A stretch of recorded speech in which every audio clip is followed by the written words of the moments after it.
네, 오늘 우리에게 주시는 말씀 또 같이 보겠습니다. 누가복음 5장 1절부터 11절까지 말씀입니다.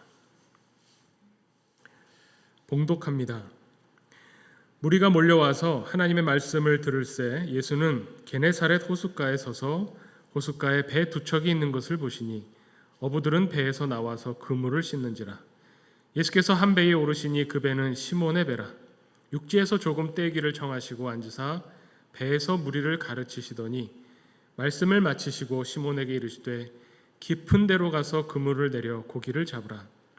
시몬이 대답하여 이르되 선생님, 우리들이 밤이 새도록 수고하였으되 잡은 것이 없지만은 말씀에 의지하여 내가 그물을 내리이다 하고 그렇게 하니 고기를 잡은 것이 심이 많아 그물이 찢어지는지라. 이에 다른 배에 있는 동무들에게 손짓하여 와서 도와달라 하니 그들이 와서 두 배의 채움에 잠기게 되었더라. 시몬 베드로가 이를 보고 예수의 무릎 아래에 엎드려 이르되 주여, 나를 떠나소서, 나는 죄인이로소이다 하니 이는 자기 및 자기와 함께 있는 모든 사람이 고기 잡힌 것으로 말미암아 놀라고 세베대 아들로서 시몬의 동업자인 야고보와 요한도 놀랐습니다. 예수께서 시몬에게 이르시되 무서워하지 말라. 이제 후로는 내가 사람을 취하리라 하시니 그들이 배를 육지에 대고 모든 것을 버려두고 예수를 따르니라. 아멘. 네, 오늘 말씀은 예수님께서 제자들을 부르시는 그런 내용입니다. 누가복음에 나와 있는 말씀인데요. 이 말씀이 마태복음과 마가복음에도 기록되어 있습니다. 그런데 누가복음에 조금 더 자세히 나오고 뭔가 이렇게 스토리가 있죠. 여기를 보면 시몬이라고 하는 이 베드로의 배에서 사람들을 가르치시고 이 베드로에게 깊은 데로 가서 그물을 내려라 하셨을 때 많은 물고기를 잡게 되고 이에 놀라서 베드로가 고백하게 되죠. 주여, 나를 떠나소서, 나는 죄인이로소이다. 그리고 나서 결국 주님께서 두려워하지 말라, 이제 사람 낚는 어부를 만들어 주겠다. 마가복음에 보면 사람 낚는 어부라고 표현이 되어 있죠. 그리고 나서 이 베드로와 또 야고보와 요한과 그물을 버려두고 배를 버려두고 예수님을 따라가는 제자의 모습이 나와 있습니다. 그런데 오늘 이 이야기를 읽으면서 어떻게 보면은 두 가지 관점에서 이 이야기를 볼 수가 있습니다. 그러니까 이 베드로의 태도에 대해서 이 베드로가 예수님 앞에 나와서 행했던 말과 행동들이 긍정적인 측면에서 살펴볼 수 있고 또 부정적인 측면에서도 살펴볼 수 있습니다. 긍정적인 측면으로 보면 이 베드로가 예수님이 시몬의 배에, 베드로의 배에 올라가서 살짝 띄워놓고 무리들을 가르치시는 그 말씀을 듣고 이미 감동을 받고 또 위로를 받고, 여기 이 사건이 있었던 곳이 가버나움인데요. 가버나움에서 가버는 마을이라는 뜻이고 나훔은 위로라는 말이죠. 그래서 위로의 마을, 어떻게 보면 그 마을에서 주님이 전하신 말씀이 어부로서 힘들게 살아가는 베드로의 마음에 위로를 주시고 감동을 주셔서 이 베드로가 말씀을 의지하여 그물을 내리겠습니다라고 할 때 그 말씀을 의지하여, 그 말씀이 뭐냐? 앞에서 무리들을 가르치셨던 그 말씀과 깊은 데 가서 그물을 내리라는 이 두 가지의 말씀, 이 두 가지의 말씀에 의지해서 그물을 내리게 되는 그런 베드로의 자세로 볼 수 있는 거죠. 그러면 부정적으로 보면 어떠냐? 부정적으로도 이 이야기를 볼 수가 있습니다. 부정적으로 보면 시몬이 어떻게 보면 이제 밤새도록 고기를 잡다가 고기를 못 잡아서 배에서 내려서 이제 그물을 정리하고 있었죠. 여기 보면 그물을 씻고 있었다고 이야기합니다. 저는 배를 타고 나가서 어부들이 고기 잡는 걸 직접 본 적은 없지만 이렇게 바닷가에 혹은 항구에 보면 그물을 정리하는 모습들은 우리가 이렇게 무태서도 보게 되죠. 그 그물을 정리한다는 건 굉장히 중요한 작업이고 엉키지 않아야 되고 손이 많이 가는 작업이겠죠. 근데 그걸 하고 있는데 예수님이 오셔서 내가 이 배 좀 써야 되겠다. 배를 타고 살짝 띄워서 고기 그냥 이렇게 배를 이렇게 흘러가지 않게 또 가만히 거기 세워달라고 하는 거죠.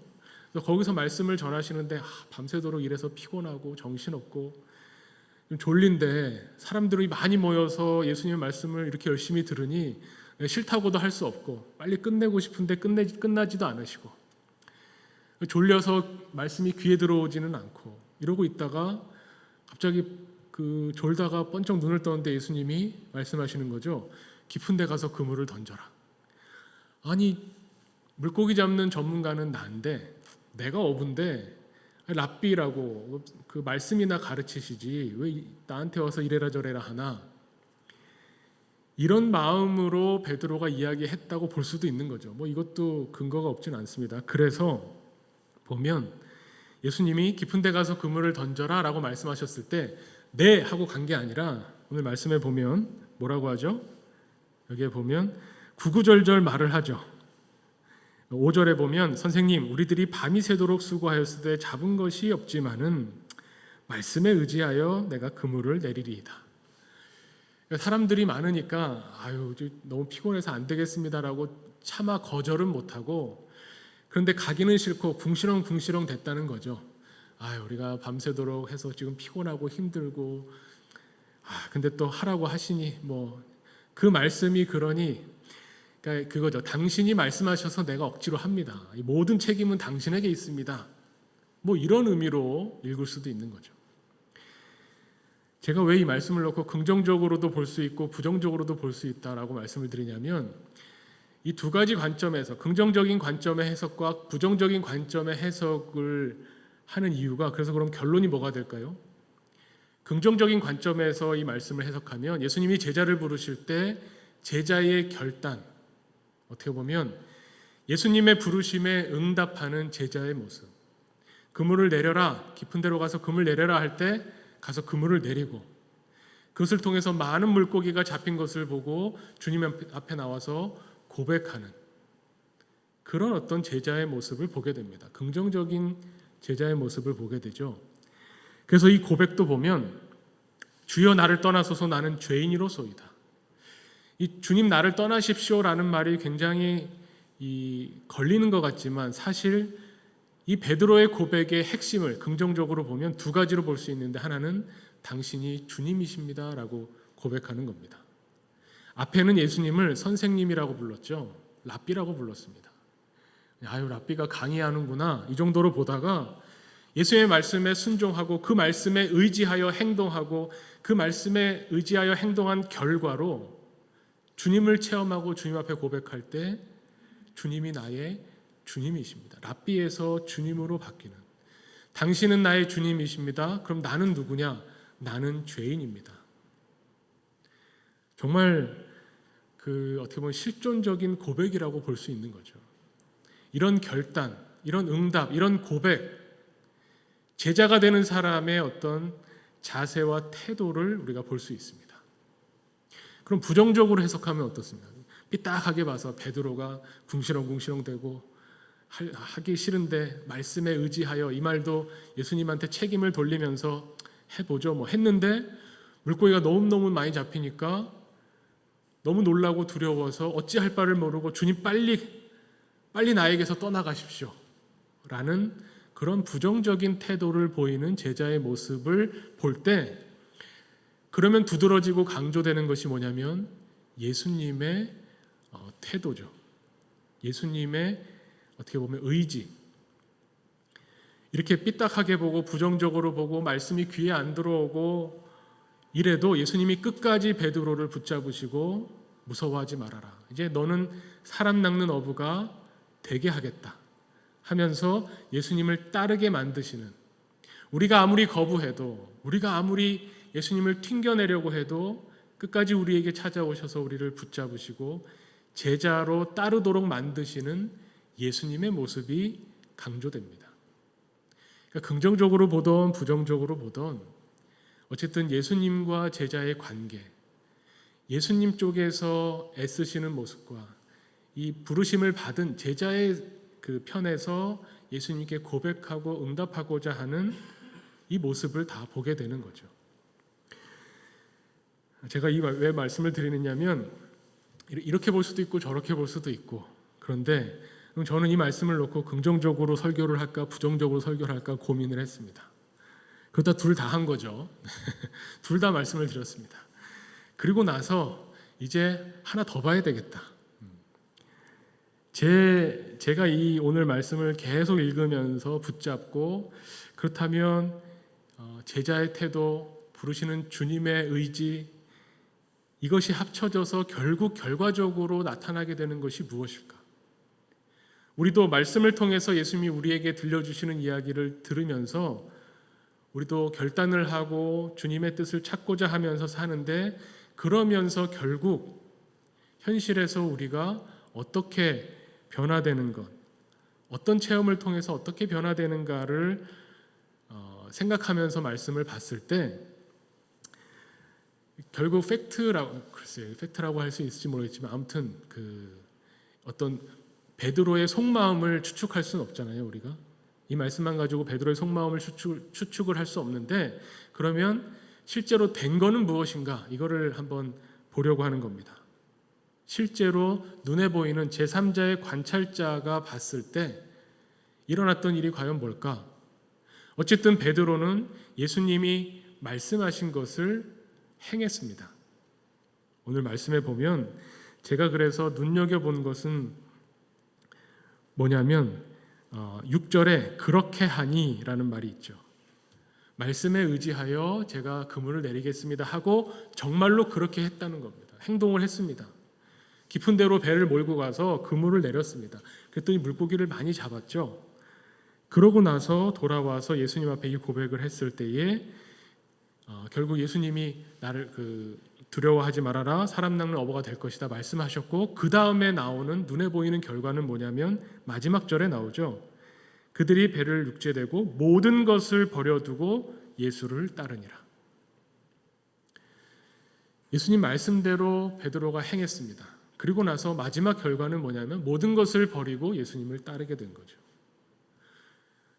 그 눈에 보이는 건 이건데, 그러면 과연 어떻게 이럴 수 있었을까? 어떻게 이런 결과를 낼 수 있었을까? 말씀에 의지한다는 것이 과연 무슨 의미예요? 말씀에 의지해서 행동했더니 일어나게 되는 변화인데, 그럼 그 변화는 어떻게 우리가 구체적으로 일어난다고 생각해 볼 수 있을까? 여기를 보면 결국은 예수님께서 하신 말씀은 깊은 데로 가서 그물을 내려라, 이 말씀이죠. 이 말씀을 이 장면을 좀 다르게 생각을 해봤습니다. 이 말씀의 의미를 찾아보려고 생각해 본 거죠. 근데 마침 너무 감사하게도 제가 지난주에 우리 교회에서 하고 있는 동아리 컨텐츠의 마지막 시간에 참여했었습니다. 신과 과학의 균형, 종교와 과학의 그런 어떤 대화라고 해야 될까요? 균형 잡는 어떤 종교와 과학의 이야기를 4번에 걸쳐서 모임을 가졌는데, 바로 지난 주일이 마지막 시간이었습니다. 워낙 길고 복잡한 얘기라 다 말씀드릴 수는 없지만 그 중에서 아주 흥미로운 이야기 하나를 제가 소개해드리겠습니다. 현대 물리학에서 이야기하는 어떤 차원의 세계가 있죠. 현대 물리학에서 보통 점을 찍으면 이 점이라고 하는 건 우리가 점이 있다고 그냥 가정하는 거죠. 아무런 질량이나 부피나 무게가 없는 것을 점이라고 우리가 그냥 가상해서 찍습니다. 그래서 이 점의 세계는 0차원이라고 봅니다. 근데 이 점들이 모여서 길어지면 선이 되죠. 이 선의 차원을 1차원이라고 하죠. 그럼 이 선이 모여서 서로 이렇게 수직으로 만나면 선이 수직으로 만나면서 면이 생겨나죠. 이 면을 2차원이라고 합니다. 근데 이 이렇게 평평한 면 위에 한 점을 찍어서 면이랑 연결을 시키면 이제 입체가 됩니다. 그것을 우리가 3차원이라고 하죠. 우리가 살고 있는 세계를 3차원이라고 합니다. 근데 이 3차원에다가 시간을 더하면 그러면 4차원이 되죠. 현대 물리학에서는 놀랍게도요 11차원까지 분류를 해놨습니다. 그리고 막 계산을 하고요. 어쨌든 너무 복잡하니까 이렇게 우리가 4차원 정도까지는 머리로 상상해 볼 수 있죠. 우리가 사는 세계는 3차원이고요. 근데 이 3차원이 중요한 게 아니라, 이 물리학에서 이야기할 때 이 자기가 속해 있는 차원을 인식하는 데 있어서 자기보다 하위의 차원만 인식한다는 겁니다. 이게 무슨 말이냐면 면을 가지고 있는 2차원에서는 이 선으로 되어 있는 1차원을 인식할 수 있습니다. 그런데 3차원은 도저히 알 수가 없죠. 그럼 마찬가지로 우린 3차원이니까 3차원은 알지만 4차원은 모르나? 이렇게 생각하는데 사실은 3차원도 제대로 인식하는 것은 아닙니다. 우리는 3차원에 살고 있는데, 우리는 이 3차원의 공간 안에 있는데 무슨 말인가 하면, 우리가 눈으로 볼 때 지금 제 눈에 보이는 것은 사실은 우리 사진을 찍어도 똑같은 게 보이죠. 사진이라는 것은 뭐냐면 면입니다. 그러니까 2차원이죠. 그러니까 사실 우리가 눈으로 보고 경험하는 것은 다 2차원의 세계인데, 여기에서 제가 이 마이크를 보면 이쪽에서 보면 선이고 여기 가운데서 보면 점이잖아요. 근데 이거를 제가 이쪽 면에서밖에, 동시에는 이쪽 면에서밖에 못 보죠. 이쪽 면 보고 나서 이쪽 면을 봤기 때문에 머릿속에서 두 개를 합쳐서 입체적인 것으로 제가 인식을 한다는 겁니다. 그러니까 동시에 제 얼굴을 지금 보시는데 제 옆 얼굴이죠. 정면이죠. 그래서 제가 어떻게 생겼는지 대충 머릿속에 상상이 되시죠. TV로 볼 때 정말 한 면만 보이는데 어쨌든 그럼 이렇게 보는 제 옆면과 이 정면을 동시에는 볼 수 없잖아요. 동시에 볼 수 없습니다. 그럼 순차적으로 본 것을 머릿속에서 이렇게 합치는 거죠. 그러니까 3차원에 우리가 살고 있다고 하는 것은 뭐냐면 우리가 인식하는 인식의 대상은 전부 2차원으로 인식을 한다는 겁니다. 그러니 4차원까지 이야기하면 도저히 우리는 상상을 못하죠. 오늘 말씀을 읽으면서 그 주일에 나눴던 그 차원에 관한 이야기하고 연결이 되면서 어떤 생각이 드냐면, 이 베드로는 예수님을 만나서 무슨 체험을 했을까? 도대체 어떤 체험이길래 그 결과가 모든 것을 다 버리고 예수님을 따르게 되었을까? 상상해 봤을 때 보세요. 이 사람들은 어부죠. 갈릴리 호수에서 물고기를 잡습니다. 근데 이 바닷면은 평평하죠. 그 위에 배를 타고 돌아다닙니다. 2차원의 세계에서 다니는 사람들이에요. 사실은 물속에 그물을 넣어서 고기를 잡는다고는 하지만 배를 타고 이 호수의 표면을 왔다 갔다 하니까 면적이 있는 거예요. 면을 돌아다니는 사람들입니다. 2차원의 세계죠. 근데 예수님께서 물속 깊은 곳으로 그물을 던져라. 이 깊이 있는 어떤 점을 말씀하실 때에 이것이 3차원의 세계로 인식이 확 되는 거죠.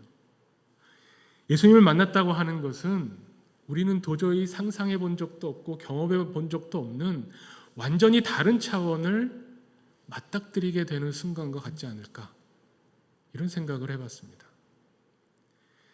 여기서는 예수님이 물속 깊은 곳, 물이 표면에서 물 속의 깊은 곳에 어떤 것을 말씀하시면서 비로소 입체가 되면서 3차원을 경험하게 하시는 이야기가 나오는데, 저는 또 어디에서 그것을 느끼냐면 주님이 가르쳐 주신 기도를 보면요, 뭐라고 돼 있나요?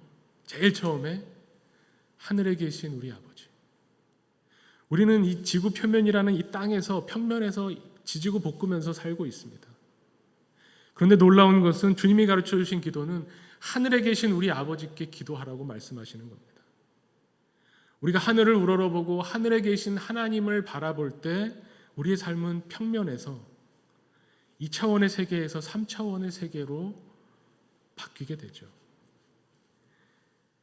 그 3차원의 세계에다 시간을 더하면 4차원까지 가는데, 그 4차원을 조금만 말씀드리면 아마도 성경에서 표현하는 시작도 없고 끝도 없고 또 하루가 1000년 같은 그런 아마 주님의 어떤 인식, 이것을 4차원으로 상상해 볼 수 있지 않을까 생각합니다.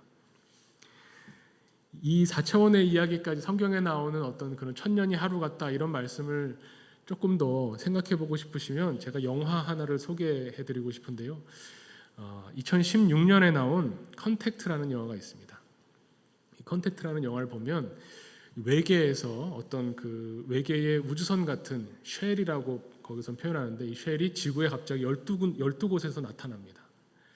그래서 처음에 이 사람들이 너무 놀라고 저게 뭔가 해서 외계에서 온 저 물질을 연구하고 조사하는데, 보니까 이제 외계 생명체가 그 안에 있는 거죠. 그래서 그들과 소통하려고 이 언어학자, 과학자를 불러서 그들과 이렇게 접촉하게 됩니다. 주인공이 이 언어학자인데 이 언어학자가 외계인의 그 언어, 외계인과 의사소통을 하기 위해서 연구하고 배워가는 그런 과정들이 나오는데요. 뭐 너무 자세히 말씀드릴 수 없습니다. 스포가 될 수 있어서 혹시 안 보신 분들 있으시겠죠. 사실은 제가 하고 싶은 말이 중요한 게 있지만 되도록 피해서 말씀드리면 우리는 그 직선적인 시간을 살잖아요. 그래서 우리는 과거의 일은 압니다. 지나온 시간의 일들은 알고 있습니다. 하지만 앞으로 오는 미래에 대한 시간은 전혀 모르죠. 근데 이 외계인들의 언어를 이 언어학자가 분석을 해보니까 이 외계인들의 언어는 우리처럼 직선적인 것이 아니라 이렇게 원형을 띠고 있어요. 그래서 시작과 끝이 이렇게 붙어 있다는 겁니다. 이 영화가 말해주고 있는 이 영화가 성립되기 위해서 빌려오는 가설이 있습니다. 가설이 뭐냐면 언어가 인간의 사고를 규정한다. 이게 모두가 받아들이는 건 아니고 사피어 워프 가설이라고 합니다. 사피어와 워프라고 하는 과학자가 그 학자가 낸 그 가설인데 언어가 인간의 사고를 규정한다. 그러니까 인식을 하기 전에 이미 우리에게 언어가 있어서 언어가 가르쳐 주는 대로 우리가 사건과 사물과 세계를 보게 된다는 거죠. 일종의 언어 결정론 같은 그런 가설입니다. 이 영화에서는 이 가설을 토대로 해서 이 외계인들의 언어는 원형을 띠고 있어서 이 언어학자가 이 외계인들의 언어를 배우면서 그리고 이 지구의 언어를 가르쳐 주면서 이 외계인들처럼 사고하기 시작하는 거예요. 외계인들의 사고는 4차원처럼 시작과 끝이 이렇게 떨어져 있는 것이 아니라 시작과 끝이 이렇게 원을 이루면서 돌아가기 때문에 과거, 현재, 미래를 동시에 한 번에 다 볼 수 있는 겁니다. 제가 아까 우리는 3차원에 살지만 정면과 측면을 동시에 볼 수는 없다고 말씀드린 것처럼 더 높은 차원으로 가면 동시에 보겠죠. 더 높은 차원으로 가면 우리의 과거, 현재, 미래도 한 번에 조망할 수 있겠죠. 이런 시간을 한 번에 보게 되는 이런 언어를 배우면서 이 언어학자도 이런 과거, 현재, 미래를 한 번에 보게 되는 그런 이야기가 이제 펼쳐집니다. 이 영화 얘기는 그 정도 하지만 그러면서 상상해 보면 우리가 상상을 해보면 말씀드린 것처럼 요한계시록에 나오는 주님은 알파요 오메가다. 시작이고 끝이다. 또 시작과 끝이 맞물려지는 하나이시고 하루가 천년 같고 천년이 하루 같은 우리가 생각하는 우리 한계 속에 갇혀 있는 이 시간의 한계를 벗어나 있으신 주님을 생각해 보게 되는 거죠. 마찬가지로 이 베드로와 그 제자들, 다른 제자들이 예수님을 만나서 겪었던 그 충격을 성경이 뭐라고 표현하냐면 놀랐다. 왜 베드로가 주여 나를 떠나소서 나는 죄인이로소이다 라고 말했냐면 거기 보면 이것은 모든 사람이 이 고기 잡은 것으로 말미암아 놀랐다라고 표현합니다. 그다음 동업자들도 놀랐다. 예수님은 베드로에게 무서워하지 말아라 말씀하시죠. 무섭고 놀라운 경험이라는 겁니다. 한 번도 생각해보지 못한, 한 번도 체험해보지 못하고 우리의 상상, 우리의 사고 속에서 단 한 번도 있었을 것 같은 가능성을 생각해보지 않은 그런 일을 겪은 거죠. 완전히 다른 차원을 경험하고 났기 때문에 베드로는 그 다음에 어떻게 변합니까? 중요한 건 그겁니다. 놀라운 체험, 신비로운 체험, 바울이 한 것처럼 삼층천 체험을 하고 입신하고 내가 성령의 은사를 받아서 남들은 모르는 신비로운 말을 하고 그게 중요한 게 아니라 주님과 만나고 주님의 말씀에 의지해서 주님이 하라는 대로 했을 때 경험하게 되는 놀라운 세계를 경험하고 났더니 현실에서 그 사람에게 일어나는 결과가 뭐냐면 가치가 변했다는 겁니다. 모든 것을 버려두었다는 이야기가 뭡니까? 그동안 중요하게 생각했던 것들이 더 이상 가치가 없어진 겁니다. 그물이 중요하죠. 그물을 잘 정리해야 되고 그물을 잘 손질해야 되고 그물을 잘 씻어둬야 그 다음날 또 고기 잡으러 가서 이 그물로 고기를 잡고 그 고기 잡은 걸 팔아서 생계를 유지하는 그물이 중요하고 배가 중요하고 고기 잡는 기술이 중요하고 베드로에게 중요했던 그 모든 것들이 더 이상 중요하지 않게 되었다는 겁니다. 모든 것을 버려두었다고 하는 것은 그런 의미를 가지고 있는 거죠. 마태복음 13장에 보면 예수님께서 하나님 나라를 비유로 설명해 주시는데 그 중에 우리가 잘 알고 오늘 말씀이 생각나는 것은 밭에 감추인 보화죠. 어떤 사람이 밭을 갈다가 밭에 감추어 있는 보화를 발견했습니다. 그래서 그것을 잘 묻어두고 자기가 가진 모든 것을 다 팔아서 그 밭을 샀다는 겁니다. 자기가 가진 모든 것보다 더 귀한 게 거기 있기 때문에 자기가 가진 모든 것을 버리고 이것을 얻으려고 하는 거죠. 베드로와 그 친구들, 어부들도 마찬가지였다는 겁니다. 이 놀라운 체험, 예수님과 만나서 겪게 되는, 하늘을 향해서 우리가 기도하며 하나님의 뜻을 깨닫고 하나님과 소통하게 될 때에 그때 우리에게 일어나는 일은 뭐냐면 우리의 가치가 변한다는 겁니다. 세상 사람들이 가치 있다고 여기는 것을 우리는 더 이상 가치 있게 여길 수가 없게 됩니다. 정말 귀한 것이 무엇인가를 봤거든요. 면에서만 놀다가 앞뒤 좌우만 움직이다가 위아래로 하늘 높은 곳으로 저 바다 깊은 곳으로 움직이며 전혀 다른 차원의 하나님의 나라를 경험한 사람들은, 그런 사람들은 이제 새로운 가치를 얻게 됩니다. 정말 귀한 것이 있구나. 내가 주님을 만나서 이 귀한 것을 알았으니 이제 주님을 따라가야겠구나. 그동안 가치 있다고 여겼던 것을 다 무가치한 것으로 여기게 돼서 이 사람들이 벌인 게 대단한 결단이 아닌 겁니다. 야, 제자들은 어떻게 예수님이 나를 따르라 했더니 곧 자기가 가지고 있던 걸 다 버려두고 따랐을까? 어려운 일이 아니라는 겁니다. 버려도 하나도 아깝지 않았으니까 버릴 수 있는 거죠. 전혀 다른 새로운 차원의 가치를 봤기 때문에, 맛봤기 때문에 그냥 가치 없는 건, 우리 쓸모없는 건 다 버리잖아요. 우리 음식물 쓰레기 혹은 우리가 쓰다가 이제 저 뒤에 이제 쓰레기통이 있는데 쓰레기를 비우는 걸 아까워하는 사람이 어디 있습니까? 쓰레기는 버려야 되는 거죠. 오늘 예수님께서 제자들을 부르시고 그 제자들이 예수님 모든 것을 버려두고 예수님을 따라가는 이 일련의 과정들이 우리에게도 있어야 한다는 것을 오늘 말씀이 우리에게 가르쳐 주는 겁니다.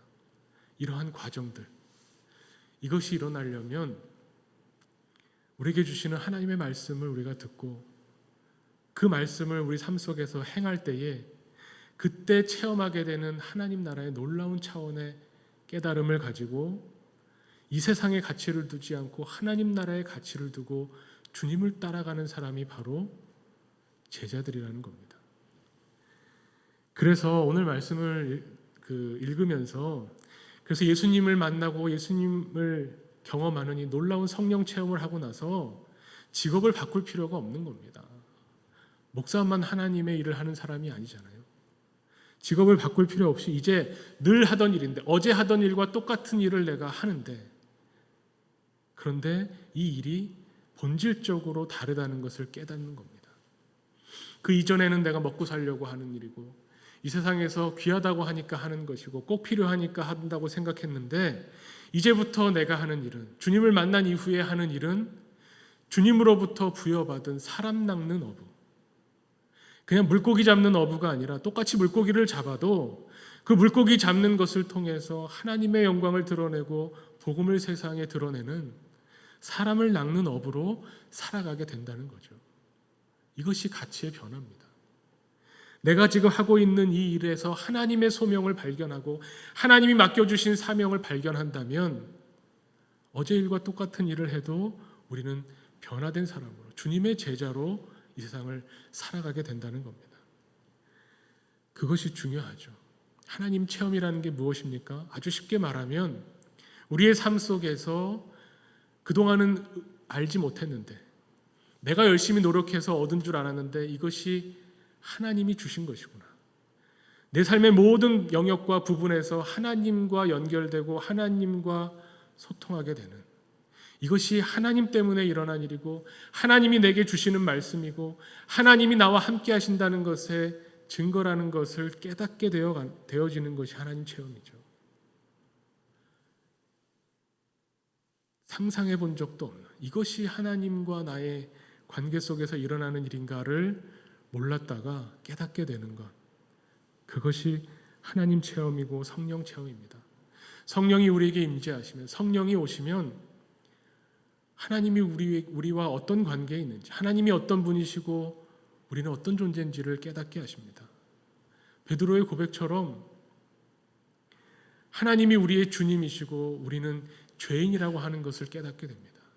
그리고 그 상태로 머무는 것이 아니라 우리가 비록 죄인이지만 우리를 사랑하시는 예수 그리스도를 힘입어서 하나님을 우리의 주님으로 삼고 하나님의 백성으로 살아가겠다고 하는, 이제부터 내가 하는 모든 일들이, 내 삶의 모든 영역이 하나님의 것이라고 하는 것을 고백하며 살아가게 되는 그런 놀라운 변화, 그런 결과를 우리에게서 하나님이 기대하신다는 것, 이것을 오늘 말씀을 통해서 다시 한번 깨닫게 됩니다.